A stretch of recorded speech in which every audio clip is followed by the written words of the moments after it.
ஆச்சி மசாலா எந்த சமையலும் ருசி தேடும் ரகசியம் 20 ரூபாய்.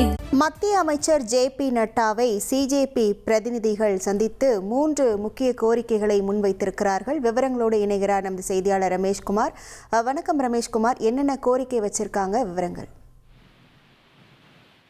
மத்திய கல்வி அமைச்சர் தர்மேந்திர பிரதான் ராஜினாமா செய்ய வலியுறுத்தி இன்று காலை முதலே காக்ரோச் ஜனதா கட்சியினுடைய அமைப்பினர் நாடாளுமன்றத்தை நோக்கி பேரணியாக செல்லும் போராட்டத்தை முன்னெடுத்து வரும் நிலையில் அந்த அமைப்பை சார்ந்த 2 நிர்வாகிகள் மத்திய சுகாதார அமைச்சர் ஜே.பி. நட்டாவை சந்தித்து 3 முக்கியமான கோரிக்கைகளை வழங்கியிருக்கிறார்கள்.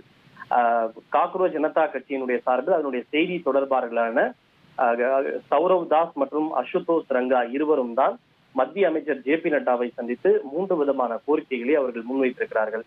அந்த கோரிக்கையில் அவர்கள் என்ன சொல்லியிருக்கிறார்கள் என்றால், நீட் வினாத்தாள் முறைகேடு மட்டுமின்றி இந்த கியூட் தேர்வில் நடைபெற்ற குளறுபடிகள், அதே போல சிபிஎஸ்இ OMR ஷீட்டில் கணினி அடிப்படையில் மதிப்பெண்களை மதிப்பீடு செய்வதில் ஏற்பட்ட குளறுபடி உள்ளிட்ட அனைத்து தேர்வில் நடைபெற்ற குளறுபடிகளுக்கும் மத்திய கல்வி அமைச்சர் தர்மேந்திர பிரதான் தான் காரணம் என்று அவர்கள் குறிப்பிட்டிருக்கிறார்கள்.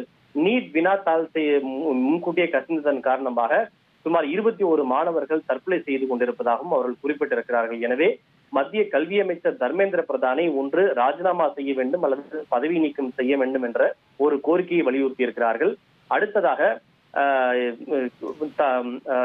கல்வியாளரும் மற்றும் சுற்றுச்சூழல் ஆர்வலருமான சோனம் வாங்சக் அவர்கள் தற்போது மத்திய அரசு கைது செய்திருக்கிறது.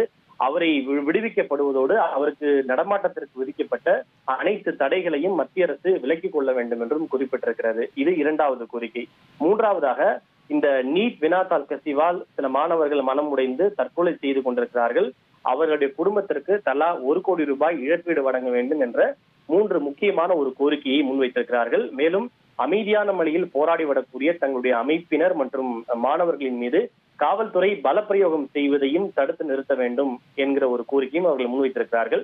இந்த 3 கோரிக்கைகளையும் பரிசீலிக்க வேண்டும் என்று அவர்கள் ஜே.பி. நட்டாவிடம் வழங்கியிருக்கக்கூடிய அந்த மனுவில் குறிப்பிட்டிருக்கிறார்கள். இது குறித்து ஜே.பி. நட்டா அவர்கள் தற்போது என்ன தெரிவித்திருக்கிறார்கள் என்றால், இந்த மனு எங்களுக்கு வரப்பெற்றிருக்கிறது.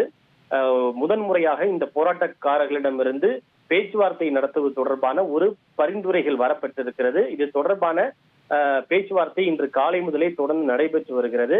இந்த பேச்சுவார்த்தை என்பது சுமூகமாக நடைபெற்றது. எனவே போராட்டக்காரர்கள் தங்களுடைய உள்ளிருப்பு போராட்டத்தை கைவிட்டுவிட்டு அமைதியை மீட்டெடுக்க நிர்வாகத்திற்கு உதவுமாறு கேட்டுக்கொள்வதாக போராட்டக்காரர்களுக்கு ஜே.பி. நட்டா வேண்டுகோள் ஒன்றை விடுத்திருக்கிறார். விவரங்களுக்கு நன்றி ரமேஷ்குமார். ஆச்சி மசாலா எந்த சமையலும் ருசி தேடும் ரகசியம் 20 ரூபாய்.